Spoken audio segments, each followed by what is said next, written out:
çka është duke u bërë kryetar në aspekt të ngritjes së llogaridhënies në gjykatën themelore në Ferizaj? Gjykata themelore në Ferizaj, krahas transparencës, ashtu që thotë edhe ju, një rëndësi të veçantë i ka kushtuar edhe llogaridhënies. Bazuar në raportin e vendit që ka qenë për vitin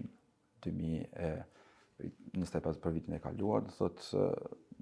një pjesë që ka kushtuar do thotë administratës gjyqësore dhe mos funksionimit të duhur të administratës gjyqësore dhe ne si gjykatë do thotë vazhdimisht jemi të angazhuar do thotë që ta mbajmë llogaridhënës secilin zyrtar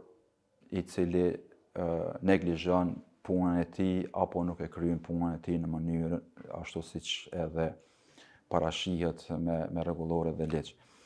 Nuk është që nuk ka pas do thotë raste që janë ndërmarrë veprime në trajtimin e këtyre ku ka pas zyrtar që kanë shkuar edhe në procedura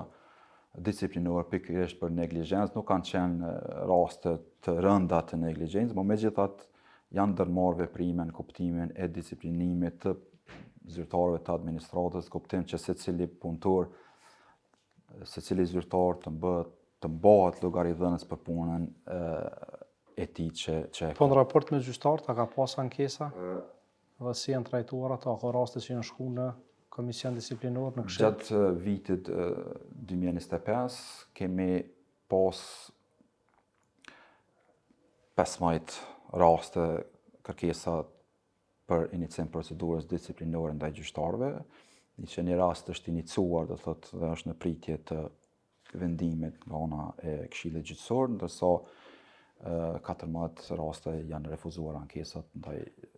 gjyqtarëve, do thotë.